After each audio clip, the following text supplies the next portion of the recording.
practice going first. And in other words, you're going to be the first to initiate a handshake.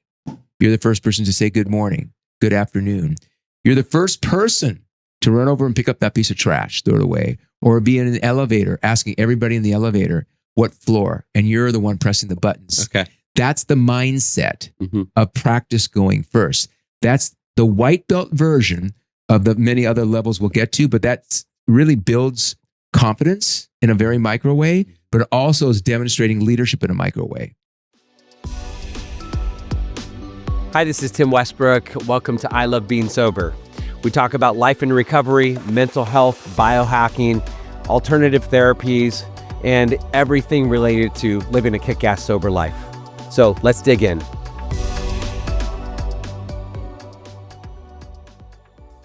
Hello and welcome back to the show. I am here with Barry Garapedian. My name is Tim Westbrook, and Barry built a powerhouse Wall Street practice, clocking 4 a.m. mornings and 80-hour weeks until the very success he chased nearly cost him everything. 16 years into his marriage, Barry Garapedian's wife asked for a divorce. The couple spent 3 long years apart before remarrying, an experience Barry now calls his 4-year wake-up call from chronic workaholism. Today, Barry is president of Mag 7 Consulting, where he teaches young people and their parents how to thrive without burning out, using 7 pillars that start with family and faith and end with philanthropy. If you've ever swapped one addiction for another, say trading alcohol for endless work, Barry's story of losing and re-winning his family will resonate.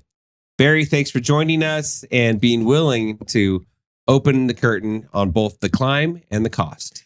Tim, this is a real story, and it was extremely painful, even talking about this right now. But I think it's important we share this with many of your clients and friends of not making the same mistakes I made. Right. Yeah, we know each other from Genius Network, and I wanted, and you're an amazing speaker, and you have lots of great things to share. And as I was doing some more research, I wanted to have you on my podcast, and I was doing some more research. I learned more about your workaholism, which is the respectable addiction. And there's lots of similarities between workaholism, alcoholism, drug addiction. They all share different traits. Well, as we're wired as entrepreneurs. There's only 5% of the population that's entrepreneurial.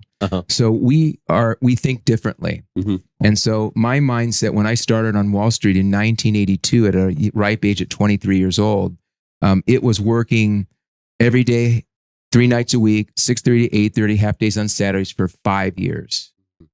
And it worked. It propelled me from a business perspective to top 1/4% in a national firm, led the nation in new accounts for 3 straight years. But what happened over time, and it started to catch up with us over close to 16 years, my wife did, in fact, ask me for a divorce. And she said I was having an affair. And I said, I'm not having an affair. She said, you're having an affair. And I was having an affair with my business. Right. So in reality, we separated for 3. We actually divorced.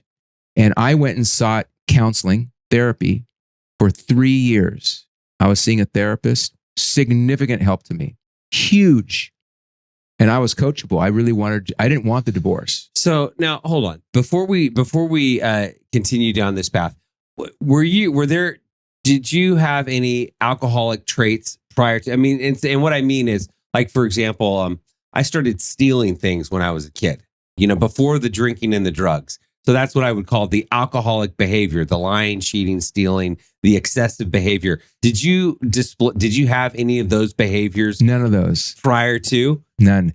Didn't drink, don't drink coffee, don't eat sugar. It was strictly a work mentality. You didn't do anything excessively? Exercise. Okay. So the exercise was excessive. Okay. So from the standpoint of Ironmans, triathlons, marathons, I played tennis all the way through college. So I'd say sports was another release for me. And of course, school, studying. I didn't even have a girlfriend in high school or college. My first love is with my wife. We got to know each other in the very first year of my career. Okay, so go back to your story. So in simple terms, a rocket ship building the business, literally a rocket ship, I did things no one else was doing. I hired callers. I leveraged callers. I had a mass mailing program that was 2,000 mass mailers a week. I had a computer machine making robocalls back in the 80s. I was opening up 40, 50 accounts a month all over the country. And it was a rocket ship. Money came in. Money was nothing. And in simple terms, we didn't have kids until for 10 years out. So we enjoyed this ride for 10 years and traveled the world, literally, you name it, we've been to all around the world. Bottom line, we were internally bleeding. We didn't even know it. Okay. So we were cutting ourselves and didn't know it. And the therapist told me that, Barry, you've been living 4 feet off the ground and we need to get you back down to ground floor. And I said, what do you mean 4 feet off the ground? You're not doing the things that you used to do, like washing the cars, raking the leaves, doing the simple things that made you who you are. I never even drove. For most of my career, I had a driver, I had a limo. We lived out in Malibu. We had a limo car, picked me up, took me into the city. I worked in the car. The old days, I had statements. I was going through statements, calling clients. I was working nonstop. And it turned out to be not good because I didn't know the 7 F's until I went to therapy. And we'll talk about what the 7 F's are, because that is winning the game of life. And I'll just say them quickly. Family, faith, and how you define faith could be spiritually as well. So family, faith, friends, fitness, which is emotional as well as physical, financial stewardship, being a good financial steward, fun, F-U-N, having fun, philanthropy, being a giver. Those are the 7 pillars that I brought into my life after 16 years. And after when I went to therapy, I said, okay, there's got to be a better way to do this. When did you realize you were a workaholic? It probably was when I went through the divorce. Because so you had no clue? No. Did you have any clue that your wife was unhappy? No. You were just so focused on work. She went heavy born-again Christian. Okay. So I was not willing to go to church every Sunday because I was training for a marathon or an Ironman or a long bike ride. So I think I was selfish. Hindsight looking at it, because it's very selfish to train that hard. So I think hindsight looking at it, I probably was much more selfish, and I didn't see the whole picture because the money, who has the gold rules in that particular case, the money was there, but that's not the whole story. That was only a piece of that's only 1/7 of winning. So I realized it actually when I was going through therapy. Okay. The therapy really opened up my life, and she gave me tools. And so when she said you was living 4 feet off the ground, I got rid of the limo. I sold the limo, got rid of the driver. I started washing my cars again, armor rolling the tires, vacuuming the inside. Doing all the things that I did most of my life.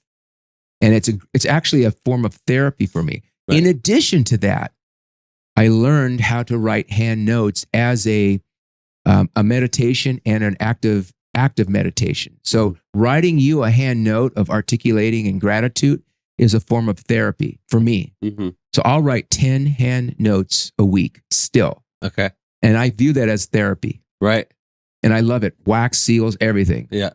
So that's another thing I learned even more through therapy was remarkable for me. Okay. It changed my life. And because I was coachable.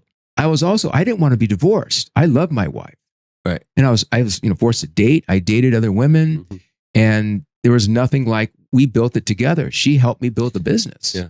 I'm hearing you listen. I'm listening to you talk about Ironman. I've done Ironman a few times, and I've done cycling. I've done stuff, and you're right. I remember I had a woman that I dated. I did Ironman, and then after I did Ironman, I signed up for another Ironman. She looked at me and she's like, "You did what?" And that was kind of like the end of our relationship. And yeah, you're watching what you eat. You go out. Oh, I can't have that. I have to. I get to bed early. I'm exhausted. I'm tired. Yeah. I took my bike. I'm on a 70-mile bike. I'm swimming. Weekends we're training. It is a selfish act. So again, mistakes. Right. But you learned. Oh, absolutely learned. I thank God I learned early enough in the game. Let's see, 16 years in, I believe I was 40. So I'm now version 6.7. I'm 67 years young right now. Wow. Okay. We're celebrating 41 years of an interrupted marriage, but we divorced 16 years in, remarried in 2004. Okay. So we've been remarried now. So how does that look for someone that, your wife leaves you, you get divorced. So she follows through. You don't say, hey, I'll change. And on top of that, she was dating a gentleman who was training her. Okay. So it was very devastating to me. Right. She was dating someone else behind me. I didn't know. While you were still married. Yes. So she leaves you and then she's dating somebody else. Yes. Okay. Extremely hurtful. That was the big wake up call. Devastating. Yes. And it didn't have to be that way. Right. If I had consulting and coaching and a mentor who talked about balance, it might have been different. I think I still would have cranked it, but I would have had much more awareness of these are troubled areas. Right. Well, it's like things happen for you, not to you. Right. And we are absolutely stronger for it. Our relationship since we got remarried in 2004 has been amazing. Communication significantly better. We have routines. If I come home and I'm exhausted, hey, let's make an appointment to talk about some things when I'm prepared. And it works. Right. Okay. So what did a normal week look like during your 4 years of peak workaholism? Oh God. Well, I get up at 4 a.m. So I lived in Los Angeles. So the stock market opened at 6:30 in the morning. Okay. So I wanted to be the first one in the office. So I'd be in the office at 5 a.m. dressed up, coat and tie. Okay. I'd work until 11:30, and working means cold calling, making calls, meetings. I'd usually take a break at 11:30 and go to the pool and swim laps to take a break. Come back, crank it out from 2 to 4, 2 to 4:30. 3 nights a week, I'd be making outgoing calls from 6:30 to 8:30, Tuesday, Wednesdays, and Thursday nights with a bank of callers. And then Saturdays, working half days on Saturdays. So that was for 5 years. And then even through that, it was a significant amount of work. And but it was a big business. It was a very, very, very big business to this point of, billions of dollars we were managing, or I was managing. So you're crushing it in business. And you didn't notice that your wife wasn't very happy? No, I didn't see the signs. Okay. And I think at the end of the day, I was so wrapped up in my clients, I probably wasn't giving her the enough attention, emotional attention. She said she wasn't getting enough from me emotionally. And I go back into my cave, and we had a tennis court in the house. I'd have tennis people over playing. We had lots of events. We had lots of parties. We had lots of travel. We were always on the go. And yeah, I don't think I had the depth to peel the onion and get to the third vault conversations with her. Well, and I think it's like 90% of transformation is awareness. Yeah. And I certainly was valuing, my love language was providing, and her love language was a different love language. So we aligned eventually. But, we had to go through also a lot of money. She hired an attorney. I hired an attorney. They wanted a lot of money at that time. At that time, each attorney wanted $100,000 to try the case. And I said, sweetie, we can work this out on our own. Just tell me what you want, and I'll shut up and I'll listen. She said, here's what I want. I want the other house. I want $300,000 net tax-free the rest of my life. For $300,000 a month, a year, $25,000 net per month. This is 25 years ago.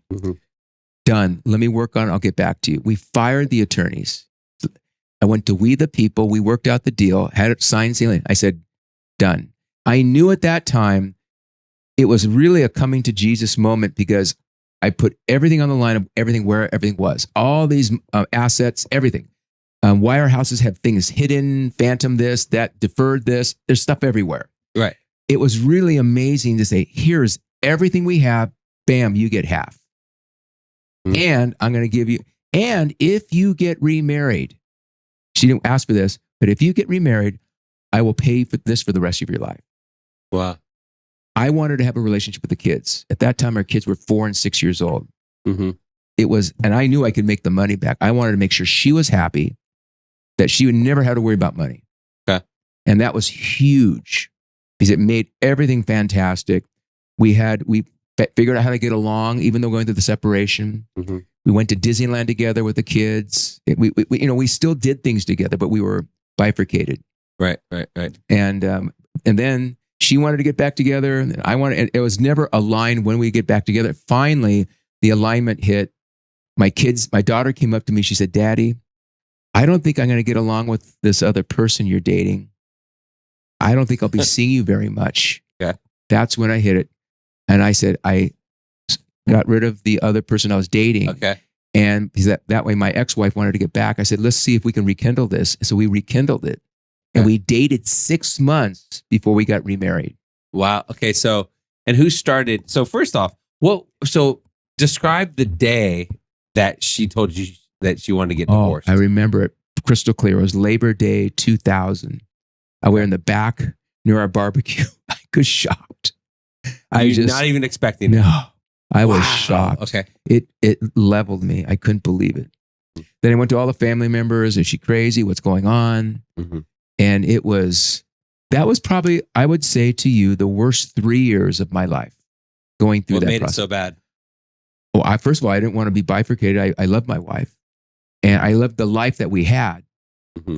And so, and my wife, mm-hmm. but just all the attorney stuff and bills and attorney this and people wanting money and this and that. And it was very distracting. And then the heart-wrenching evenings alone at night, bifurcating the kids 4 and 6. They're there half the time, me half the time. Horrible. Horrible. I don't wish that on anybody. So that's why I'm so passionate right now about getting this message out and talking about these 7 F's, the family, the faith, and then having the balance, vacation time, free time, quality time. Yeah, because I went through the pain. And until you go through it, you don't know how bad it can be. Many of our listeners trade one addiction for another in early recovery. Was that true in your case? Yeah, hindsight looking at it, it was an addiction. I think also my exercise is currently an addiction with me, mm-hmm. as well as you. I would potentially. So you're extraordinarily, you're extraordinarily fit. You're in the top 1% of people who are fit. And so I'd rather have that addiction than the other addictions, such as sugar eating or alcohol or gambling or porn or all those naughty things that are out there. I can have a drink, but I really don't want to. I really don't I don't have any desire to have a drink or drink coffee or anything like that. However, I'm an all or none person. There's very little gray with me. So you're right. I've traded one addiction into another. And the addiction I have now is building out Mag 7 and helping young minds, helping people, educate them on some of the mistakes that I made. And you don't have to make them. And also that there's never too late. Because again, when I went through all this, I was 40 something years old, 40, 45. Yeah, let's see, it's been 20 plus years and I'm living the dream right now. So what did your recovery look like? It was consistently seeing a therapist every week. And I started out with 3 of them. I got it down to 1 and every week. And I said, gosh, but she's not saying anything. I'm talking 90% of the time. Well, that's part of the therapy, right? They're not telling me anything I don't know. So I'm talking, but it was helpful for me to have the catharsis of getting it out, talking. And then truly, I did want to get better. Mm-hmm. So maybe she's right. Maybe there's a point here. Maybe I have some of these narcissistic behaviors that I need to be mindful of and change, modify. So it was really my choice to modify because I really, truly wanted to be back in a good relationship. And I also want to have a good relationship with my kids. Right. What are some of the behaviors that you had to change? Okay, clearly better listening. Right. So I would say listening was a better, something I truly am still working on. Also asking my wife every day, what can I do to help her? So I start the morning out today, every morning. Honey, good morning. Hey, tell me about your day. What's going on? What can I do to help you today? That's number 1. Number 2, I try to make her laugh every day. Okay. Those are the two things I still do every now. And then in addition to that, if there's a time that I really want to talk with her, say, hey, how does your day look? If you have some time at this time, I'd like to talk to you about this, this, and this. Okay. And then we have a time on the calendar we can talk versus just, walk in. Hey, it's easier to schedule it because she might hit me with something that I'm just not in the mood to talk about, or something with business stuff or health stuff or whatever. So let's schedule it on the calendar. Great. And then we still do, we do have different themes of the week. So we started this after we got remarried. So Monday night, we have a breakfast theme. Okay. She makes breakfast dinner for dinner. Okay. Pancakes, waffles, what you name it. That's every Monday night. Every Monday night. Do you ever miss? Sometimes, but rarely. Okay. Okay. Tuesday night is Taco Tuesdays. Okay. Wednesday's Asian Fusion. Okay. So it's Wednesday's Asian. I love Asian Fusion night. And so, do you guys come up with the menu together? She will ask me. I said, "Hey, Asian Fusion night. So what do you think? Let's do the stir fry with the chicken." And she'll dead serious. Okay. Then Thursday night is Continental. Okay. Okay. Friday night's movie night. I love going to the movies. I'm a big movie guy. Okay. I love going to the big screens, sit down, big reclining chairs. Now, do you eat at the movie theater? Of course. Okay. I bring the goodies. I don't mind spending $12 for a Diet Coke. And that's what I'll do. Okay. Then on Saturday nights, miscellaneous. Okay. And then Sunday's family dinner. So what's miscellaneous? It could be any of the parties or something that we go to, or it's a wild card. It could be anything. It could be like the Saturday we stayed home and we just chilled and I watched baseball and basketball or whatever. Okay. Sunday's usually always family dinner. So we have everybody come over to the house. We do a barbecue, or we have everybody come over and it's a family dinner. So all the kids, grandkids, everybody comes over and we do that, and everybody's welcome. Okay. Sunday. Okay. So I do like structure like that. I like to know, it's breakfast themed now. Hey, honey, let's try the omelet. Let's try the flambe with. Seriously. Okay. Does your wife like to cook? She loves to cook, and she's very, very good at this. So the other night she made an incredible meatloaf with a vegetable pasta. I said, remember, I'm not eating carbs. Chilled on the carbs. Everything has to be vegetables and protein. Okay. So, I know you're eating your 200 and, 1.5x your weight in grams of protein. Right. I'm right behind you. So, I'm constantly measuring my protein. Now, are you on what's your diet like these days? It's basically, I weigh 160. So I'm eating 160, 200 grams of protein a day. Just very light on the carbs. No sugar, just very. How many grams of carbs are you eating? I'm not quite sure. I haven't measured that in the last 6 months. Yeah, I'm really paying more attention to the proteins. Okay, just making sure you get enough protein. Yeah, then that seems to be, and also drinking my water. What about fat? I haven't measured that recently either. Mm-hmm. So I've been focusing mostly on the protein. Okay, but I eat the nuts, and I have my almonds and 7 almonds a day, and Okay, so your family constitution. Yes. Walk us through one guideline that still keeps you honest when work tries to keep back in. Here's a guideline in our family constitution. Yeah. We have 7 pillars of the family constitution. Mm-hmm. And the first pillar is family. So we have a guideline that anyone who goes to the airport, any family member that goes to the airport, a family member must take that person to the airport and pick them up. Okay. So my wife drove me to the airport today. Okay. We're in the car. So you're not taking a limo. And not taking a limo. We're not taking an Uber. We're not taking anything like that. We value drive time with our family. Okay. So when I'm in the car with her for 30 minutes, it's quality time in the car. Okay. If my son-in-law is going to the airport, it could be 6 a.m. flight. Hey, we got to leave at 4:30. I'm picking you up. I'm taking you. Mm-hmm. That is a guideline in our family constitution. Another guideline in our family constitution that's simple, but it's real, is anytime we see a veteran, a policeman or a fireman, we thank them for their service. Yeah. Our grandkids, teaching our grandkids at 4 years old, walk up to that person and say, thank you for your service. What do you mean? Thank you for your service. They have no idea what they're doing. We'll educate them. Right. Okay. So that's another thing in our guidelines. So there's a variety of things like that. Another item is under financial, is that we believe in the system of merit, not entitlement. We want you to earn it. Mm-hmm. So we're not going to give you things. You're going to have to earn it.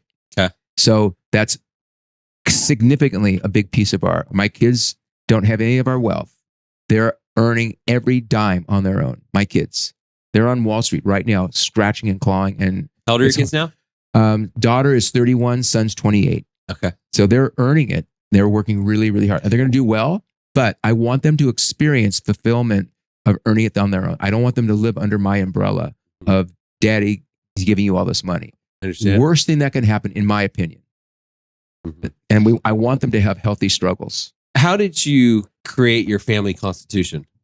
Where did that idea come from? The idea really came from all the therapy that I was getting. I said, all these values and inner truths and inner beliefs, they're in our head. Why don't we write them out? And so our kids and our legacy and our grandkids can keep this legacy going, this enrichment. So we started writing out our values. Okay. So that's how it started. Then I said, hey, the 7 F's, family, faith, friends, fitness, financial, fun, philanthropy, those are the pillars. And then under each one, we have guidelines. So it's just very, very natural. We created a family crest. We had an artist create a crest. Right. And it just sort of took off. And I started utilizing that strategy in business with our clients that had a financial plan. Okay, everybody has a financial plan. Hey, we're going to have a family charter or a constitution based on your values. And we're going to help you honor them. So every month, we're going to suggest something to do in the family constitution for the family to keep it alive. People love that. Family trips, family vacations. It could be every 6 months having a family meeting or every quarter having a family meeting. Very cool. Yeah. I love it. And because of that, your family stays pretty close. Yeah, they're connected. Everyone is connected. Everybody wants to be at our house. Because I'm not judging. There's clearly implied pressure. What's daddy think? What's that? But I try to really minimize that, hey, this is your show. I'm here for you. I'm going to give you all the collateral I can get. I'm not going to give you money. I want you to earn that. And they're better off for it. Of course. I would agree with that. Okay. Very important. And our grandkids the same way. If I'm doing project on the property, like we have a golf green and sand traps. I had 5 tons of new sand delivered. They're seeing me wheel it in. I need your help, kids. They're helping me bring sand into the sand pits, or they're helping me blow the leaves off the tennis court, or they're helping me. I get them a little net to clean the leaves out of the pool, or they're going to help me wash my car. We're big car washers. Okay. They make more of a mess than I could do it. But could you hold the hose? Don't scratch the car. Find some scratches. No. But it's the essence of them doing things, and that's the fulfillment of they feel like they're helping. Because the whole narrative and the whole narrative Genius Network and Joe Polish is be a giver. Right. So being a giver is value creation, creating value. So I'm teaching them to create value. That is the absolute narrative of what I stand for. Be a giver and you as well. That's your whole narrative. Let's talk about relapse prevention. So how do you prevent yourself from relapsing back into your workaholism? Because I would imagine that occasionally you can kind of lean or head in that direction. Yeah. So I feel what I wasn't doing is I was never journaling. So I am journaling. Okay. Every morning. And what I do, it's changed over the years. Currently, I'm doing the win streak from Strategic Coach, where I write down the 3 biggest wins of the day and the 3 biggest wins I want the next day. That's to keep me positive and keep me on the edge of my chair. So that's one thing. I also still see a therapist once every 2 weeks. Okay. And I found that why would I stop it? It's worked. Why would I get rid of this person? This person is brilliant. She keeps me aligned, keeps me congruent, the balance of my boat. And $250 for 50 minutes, twice a month, $500, $6,000 a year. It's worth the investment. That's how I look at it. So the investment to keep me congruent. And I have all kinds of questions and this and that. So having a coach, a therapist every 2 weeks, journaling, learning from my mistakes. So being mindful that don't go back there again. Don't do that. Stay balanced. And it's hard. It's hard sometimes because, I'm sitting through things and it is just difficult to be, I should be doing this. I should be doing, and it's not FOMO. I've learned how to manage the FOMO, the fear of missing out, or Tom's disease. Right. Terrified of missing shit. Okay. Those are real with me. I understand and I can relate. Tom's disease was a big one for me. So I'm now into more Joymo. And joy-mo is the joy of missing out. I'm present here right now. I'm in the moment and I'm joyful. I get to do this. Like this morning, I went out and swam 2 miles. I was in the pool. I said, I get to do this. How lucky am I to do this? And it's not hard getting up in the morning because the morning time starts the evening before. Prep, get in bed at 9:30, tucked in, everything, I'm ready to go. Love it. Love it. So work can be socially rewarded, unlike drugs or alcohol. So how do you spot a healthy hustle versus a hidden relapse to workaholism? A healthy hustle.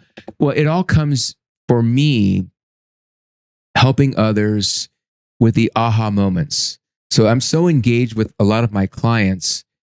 I can think of things even today when I had 7, 8 meetings this morning.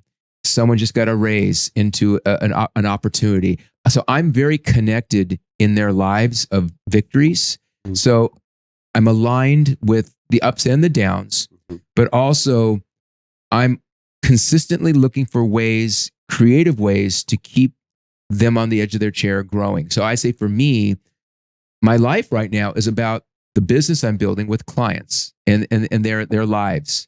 My kids are doing their thing. My wife and I are solid. Now it's taking these new chapters and helping other young minds, kids, parents. And listen, I've been there. I know that. I know what's going through your head. Okay. If you're having a drinking problem, I understand that you need to get some help. I can't help you with that.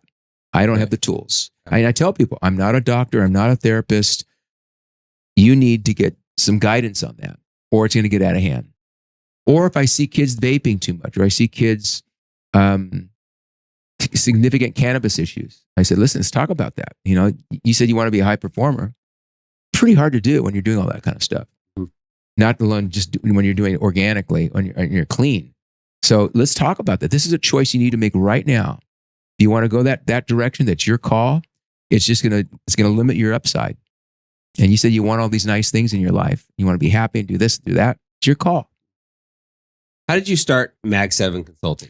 Yeah. So Mag 7 stands for the 7 lessons you never learned in school. Okay. So the 7 lessons started with, family, faith, friends, fitness, financial, fun, philanthropy. Right. So that's how it started, because I was doing a lot of work in my Wall Street business in family governance. Okay. Working with clients' kids. I fell in love with the family and I said, hey, I want to help your son out. I want to help your daughter out. Well, how are you going to help him? Well, I can help him with an internship, or I can help him interview. I can help them tell them how to dress appropriately. There's so many things I can help with. And that became sort of like economic glue of connecting me with families. And I thoroughly enjoyed it because very few people were doing this. And it differentiated myself from everybody else. And then when I sold my business, I said, and so that was the Wall Street business. Yes, right? That was the Wall Street business. And then, how long did you stay in the Wall Street business? Like 39 years. Okay, and then so when you got remarried, were you still in the Wall Street business? You were still in the Wall Street business. Okay. 39 years and great 39 years. I have no regrets. But then I retired. And for the first 6 months, I said, okay, I got bored, to be very candid with you, because there is a diminishing return to how much skiing, running, swimming, cycling, traveling. It was diminishing to me. It wasn't the fulfillment, because I can play tennis for an hour a day. Then what? Then you have all these, then I can swim. Right. You can run. You can cycle. Yeah. I'm 60 you're not years creating old. Any value. I really missed that void. I said, what do I really want to do? And it happened very serendipitously. And through just some time marinating, I said, what I really love is I love working with young minds. And let's define that. The space is 14 to 30. And so I really want to make a dent in the universe, helping these young minds out and teach them things that they're not learning in school. They're definitely not learning this stuff in school. Right. No way their schools are arming these kids. They're not teaching them how to be extraordinary.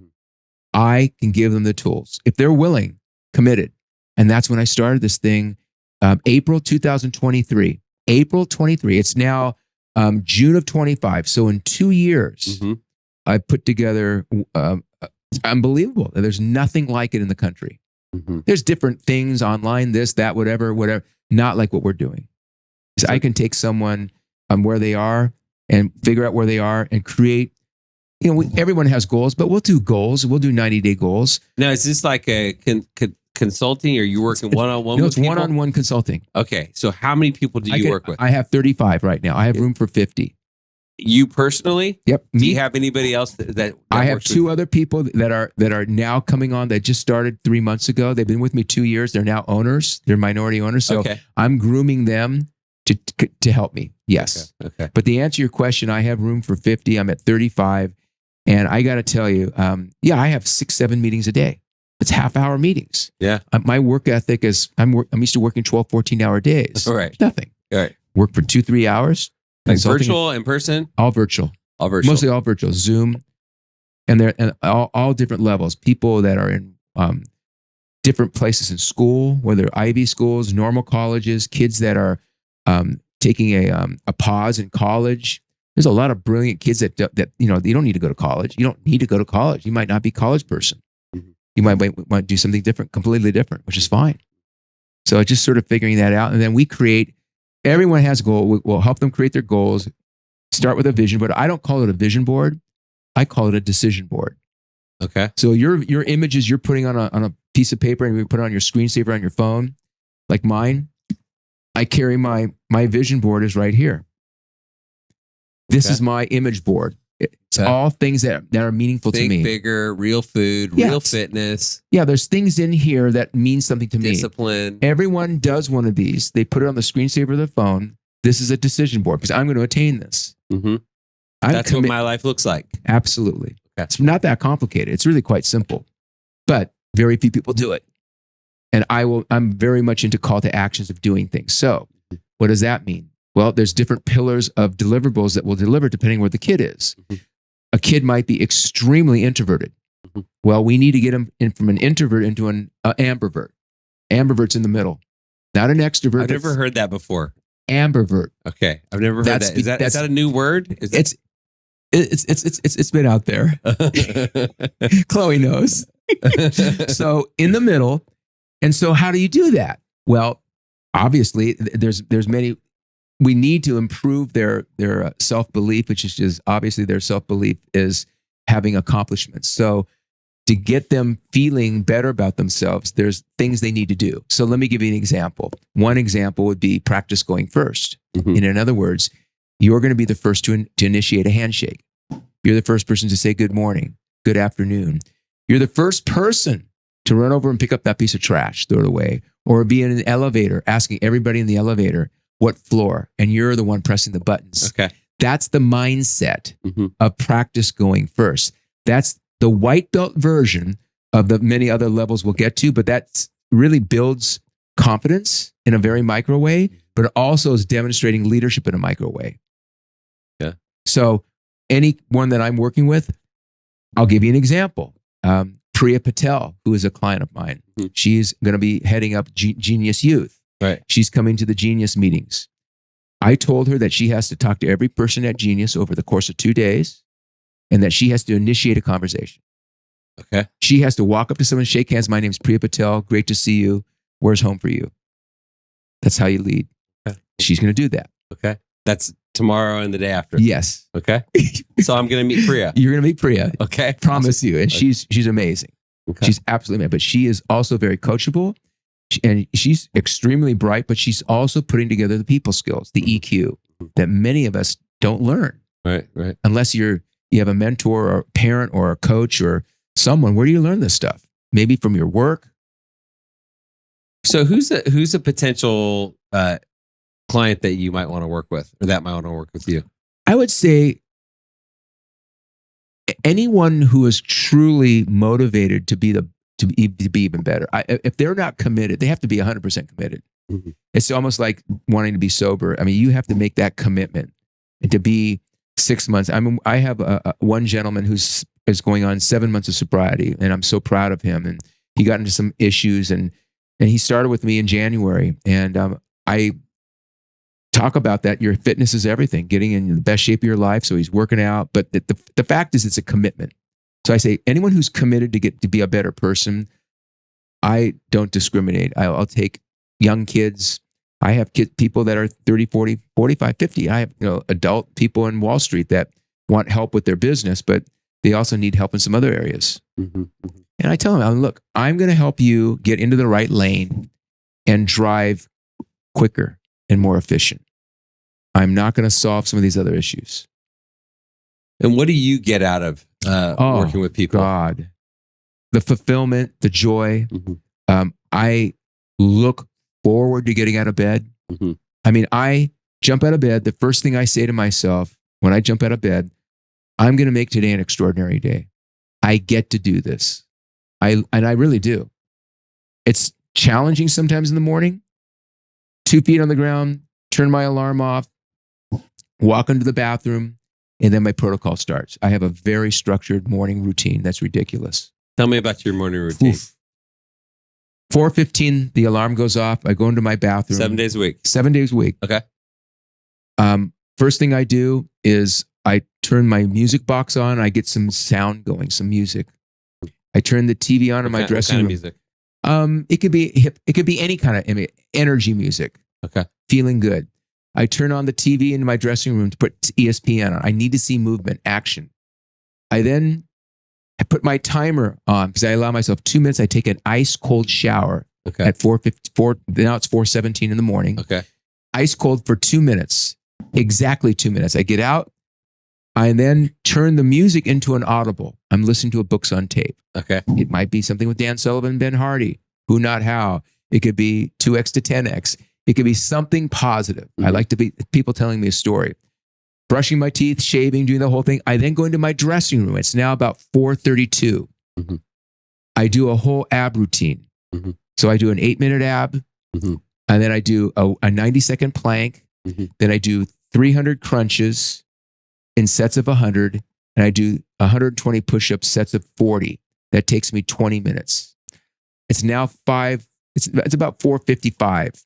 I walk down to the kitchen, get a towel, get my swim bag. I get in the car. I drive to the pool. The pool opens at 5:30, our club.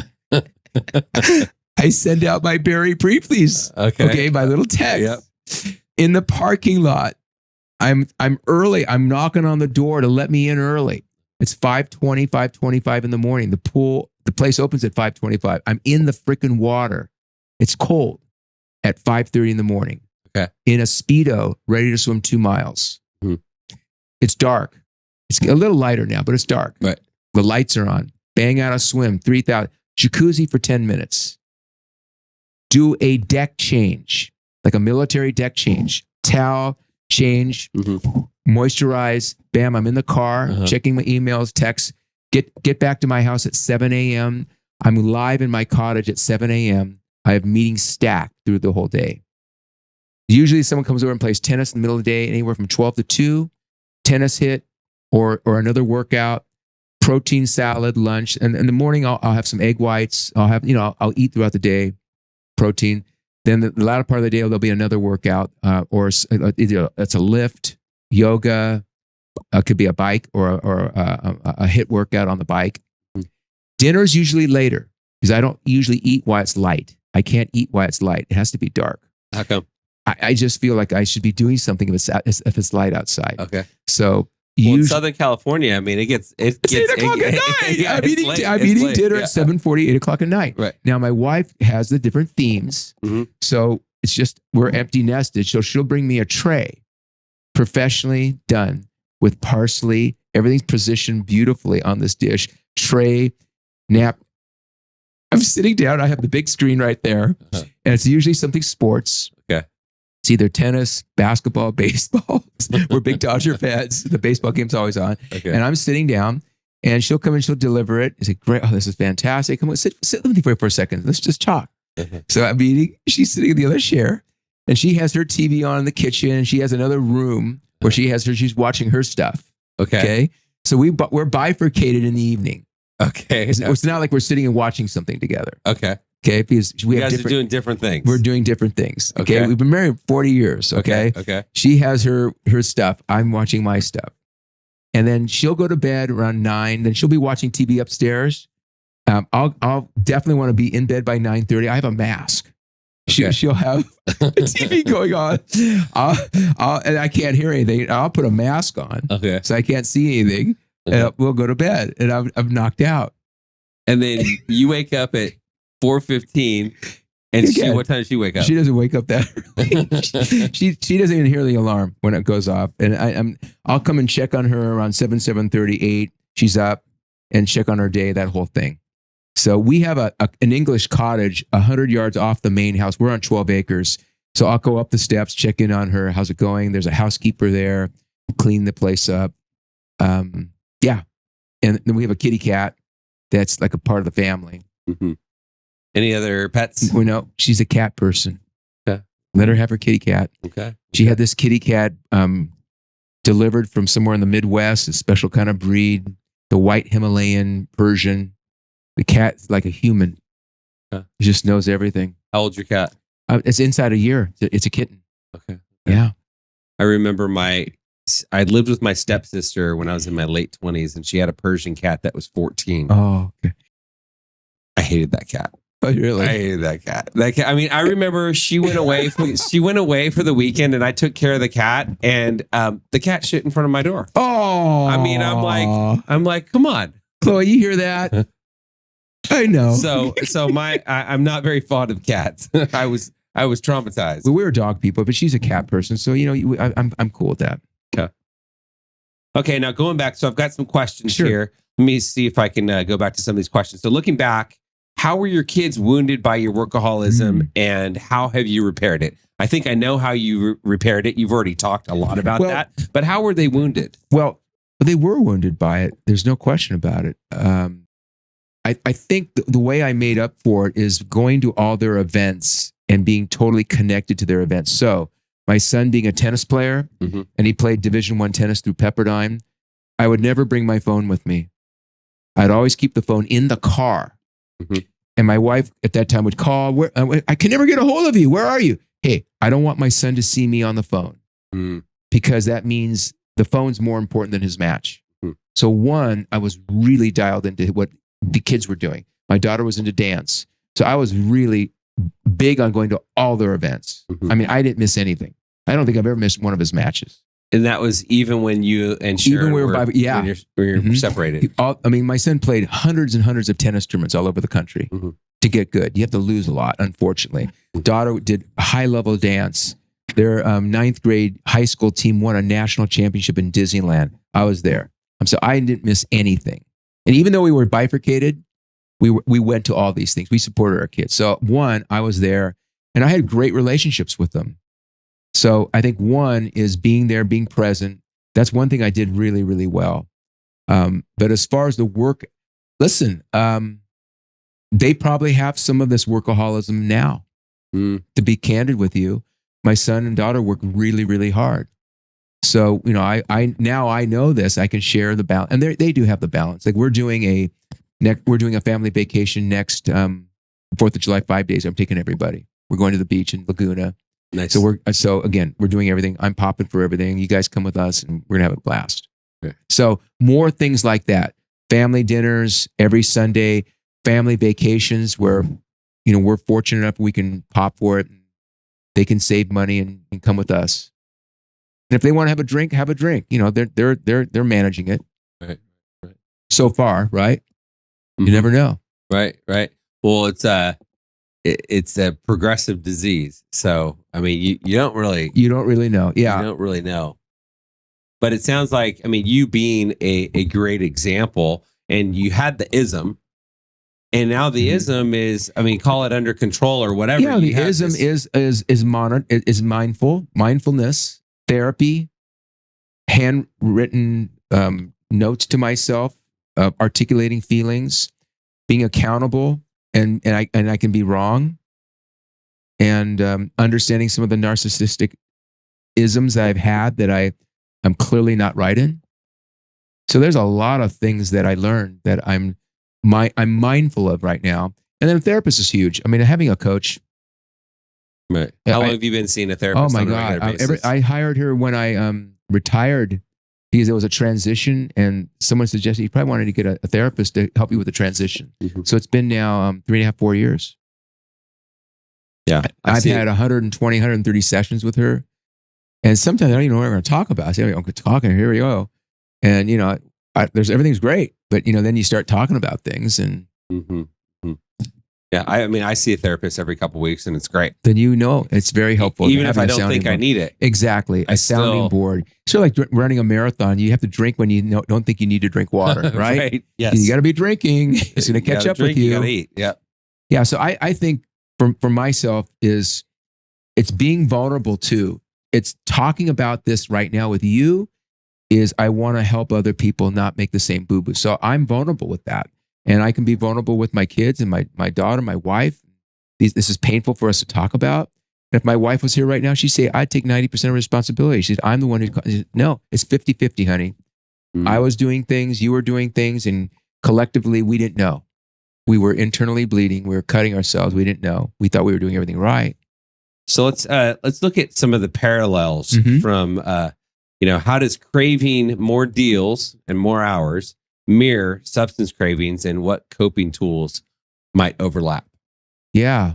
Well, I'm clearly still obviously wired to endorphins and to that high. So I feel my high now is helping someone, and I enjoy that. As I do like finishing a workout, there's a natural high completing a swim or a run or a bike. It makes me feel good. Well, the same thing when I'm talking to someone on the phone and being totally fulfilled in helping them and or helping someone brand new. Mm. So I'd say it's the fulfillment, and it's not money. It used to be money years ago. I would say I was motivated by money, by monetization, clearly for the first 10 years of my career. But now the money does not drive me. My lifestyle drives me, the people I can help. There's nothing materially that I need or want. What I'm looking for now in my life is actually putting together memories and moments. So moments and memories like this right now is what it's all about. Did you come from money? No, both my parents were teachers. Okay. So both my parents were educators. My dad was a journalism professor in college, and my mom was an elementary school teacher. So we were raised in a middle class. Okay. Where'd you grow up? Grew up in North Hollywood in California. Okay. I was working at 7 years old. I remember my first job, watering lawns, invoicing my neighbor for $1.05 a week. Nice. I remember parking cars at Sportsman's Lodge for $2.10 an hour. Mm. I remember having a savings account, going with my dad and putting money in the savings account. I remember my first stock when I got into college, buying my first equity. Very excited. I mean, I had nothing. I did have several businesses, and I taught tennis because played tennis throughout college. I had a tennis business. Where'd you go to college? I went to USC. Okay. And so when I was going to college, I found 3 tennis courts of areas because I didn't have a court. So I found a tennis court in Toluca Lake, and I asked the neighbor or the person, I'll wash your tennis court once a week and give you an hour tennis lesson if I could use your court for 7 hours a week. And I did 3 courts all over. I had one in Beverly Hills, one in Toluca Lake, one in another part of the town. And I had a business where I was running about 20 hours a week of tennis, teaching tennis. Mm-hmm. At that time, it was $12 an hour. Okay. Now that was back in that's good money back then. 76, 1978. Right. Okay. 78 through 80. Okay. $12 an hour. So you're killing it. And I remember I saved up $10,000 to go to SC. My parents paid tuition, but I had incidental money that I bought the books and all the other knickknacks. And I went through that 10 grand in 2 years, but that was all saved up from tennis teaching. Wow. And I graduated SC, then immediately got right into Wall Street in 1982. And then the rest was history. But I learned the work ethic. Where did I learn the work ethic? Yeah, from my dad. Because I would always do the yard work. Mm-hmm. Saturdays was always doing mowing the lawn. Mm-hmm. He would edge. I did all the grunt work. I remember those days. And then washing cars. I took a lot of pride in washing everybody's car. I got paid $1.50 a car. Mm. And if I waxed it, $5 to wax a car. Okay. Back in the day, I was very motivated by money as a young entrepreneur. I remember apartments around. I'd offer to wash their steps, do things around the apartment, got paid.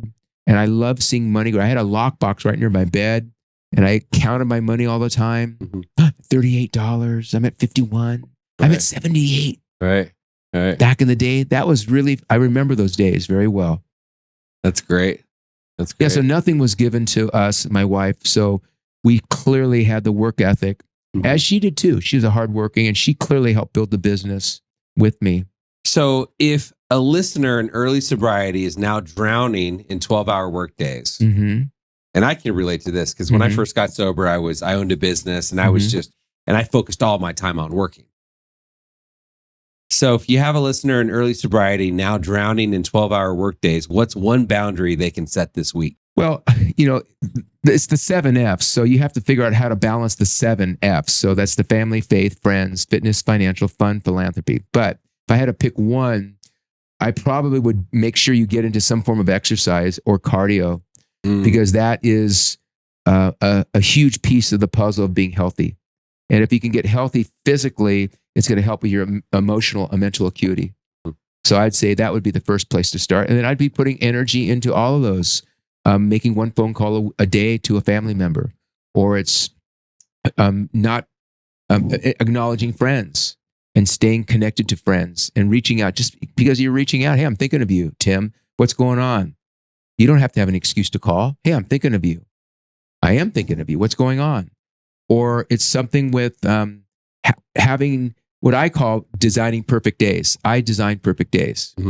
And I know what a perfect day looks like in my book. So why don't we design a perfect day? What would that look like? What time would you wake up? What would you eat in the morning? What would you do? Yeah. And it's not that hard to do. If you really close your eyes and say, okay, I'm going to design a really cool day. There's no work. And so Strategic Coach started back in 97 when I started that. And we had the free days, the focus days, the buffer days. Very helpful. Because free days, you're not doing any business. Right. So do you take any free days today?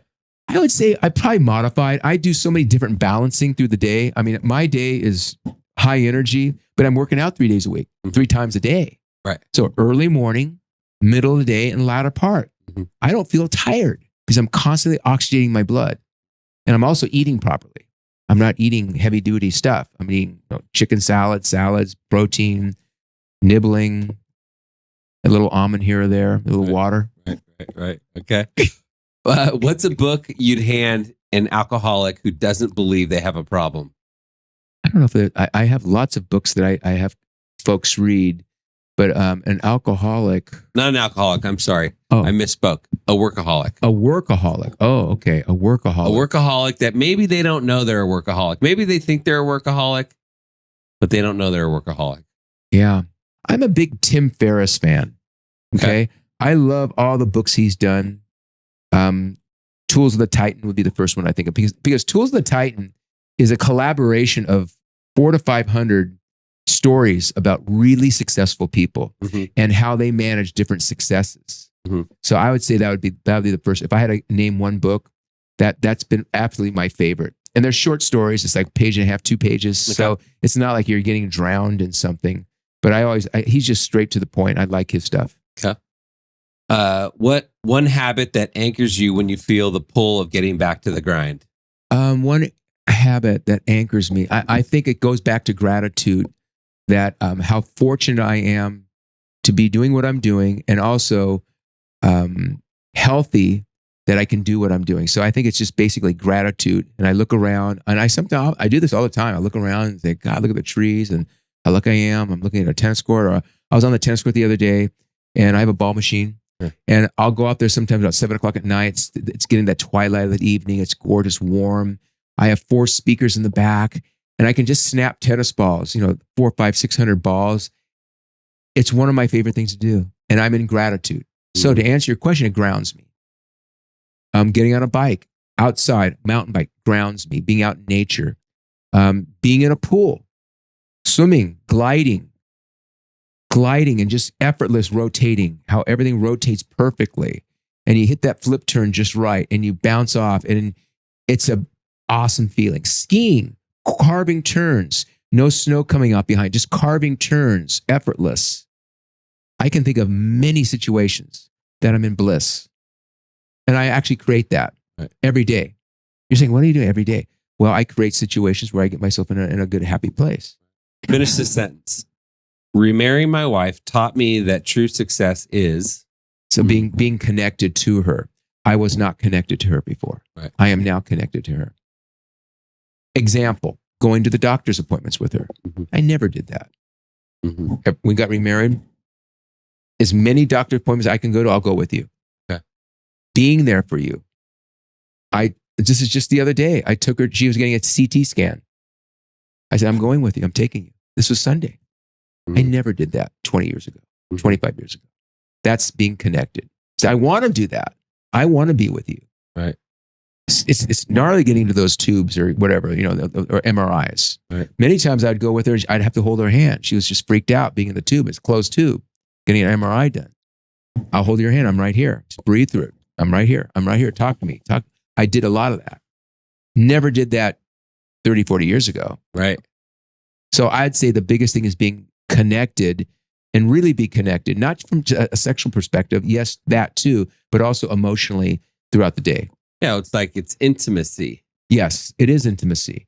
It's anytime we're out anywhere, I'm holding her hand. Okay. We're going to the movies, I'm holding her hand. That's just a powerful touch. Right. Intimacy is, it's like I used to think that intimacy was sex. That's a type of intimacy. Yes, but intimacy is, to your point, being connected. It's being connected and also having a deeper conversations and tell me why you feel that way, or hey, how do I understand? Hey, I understand what you're doing. That makes sense. Help me understand.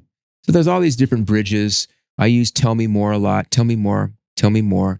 Let her talk and articulate her feelings because she needs to articulate things. And I'm telling myself, don't solve. Don't try to fix it. Just listen.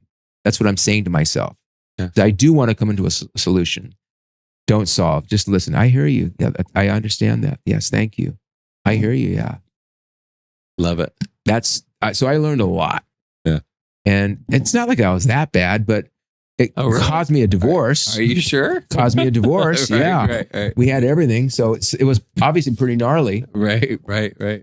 Yeah. Well, I appreciate you, and I look at where you're at today, and it's just so amazing to see I can only imagine. You're so like OCD structured, and it's obvious that you like your shit a certain way. I do. And you worked your ass off, and you did this, and you did this, it's okay. It's who I am, and I don't try to hide it. When I'm at the pool, I have all my pool stuff laid out a perfect way. There's a certain cream here, and there's ear thing here. Everything's perfectly. My shoes are perfect.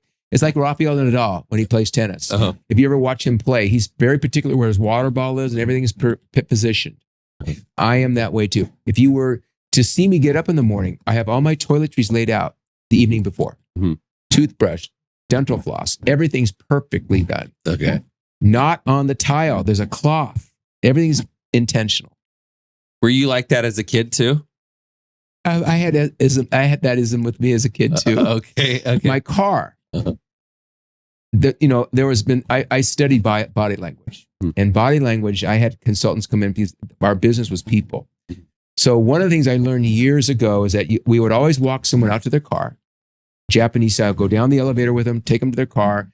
Of course, many people have their cars clean, but if you really want to know if the person's together, you lift up the trunk of their car and see what's in and how organized their trunk is. Okay. The trunk of their car tells you everything about the person. Wow. Okay. So I oftentimes would want to see, let's open up your trunk. You can put this in the back. Mine's vacuumed out. Wow. I have bars. Do you still do that? Oh yeah. Perfect. Okay. There's not a leaf or a speck of dust in it. But do you still look at other people's trunks? Yes. Oh yeah. I'm constantly mindfully figuring people out. Open jacket tells you that I'm open. If I have this buttoned up, it tells you something. Okay. There's all kinds of tricks of the trade of positioning, how you sit. How we're sitting is very conversational. If we were across a table, it'd be different. But if there's a man and a wife at a table, I'd always position myself closer to the female. And I'd want to make sure the female is engaged in the conversations as much as the male. And I'm giving the female opportunities to add value. Okay. Very, very important. Yeah, very important. So we're coming up to the end of our hour. Okay. I think it's been an hour or so. Is there anything I missed? Anything else you want to mention or talk about? Yeah, I would say that at the end of the day, for me, it is truly about creating value for others. And everybody does it differently. So the way I like to do it is find a way to empower someone and make a dent in their, I call it ROI. I call it return on impact. So wherever I go, I want to impact someone in a positive way. So that's how I want to end. And wherever I go, if I'm meeting someone who's the person at the Avis car person that lets me out, I'll take a couple seconds and thank them for doing this, or have a small conversation with them. I never used to do that. Mm-hmm. I'm much more connected to people at anywhere in their life, whether it's someone at the hotel, and also I've also learned to tip healthy with people who are doing work, because I value them working hard, and oftentimes tips are their livelihood. Mm-hmm. And that's another thing of I feel in giving. So, hey, the maid might bring a towel or whatever. I might have a little $20 thing there every day. Okay. It's a little thing, right? But it's huge to someone who's making ends meet, or is raising a couple kids, or is having whatever issues with money. Mm-hmm. And I've been blessed. Money is not an issue. So it's little things like that. Right. Love it. Where can people find you? Where can they learn more about you? My website is mag7consultants.com. So it's Barry at mag7consultants.com. And reach out anytime. I have a phone number, 818-427-6109. And love to talk with you, or if I can help in any way. Okay. You're talking to one of the best guys right here. So work with Tim. He's the best. Thank you, Barry. I appreciate you. I appreciate your time. Thanks for watching, and I will see you on the next episode. Thanks so much for listening to I Love Being Sober. I hope you got something valuable from today's episode. And if you're looking for more resources on recovery, mental health, or any of the therapies we talk about, head over to camelbackrecovery.com. You can find more episodes, blog posts, and ways to connect. Until next time, take care of yourself, keep growing, and keep living a kick-ass sober life.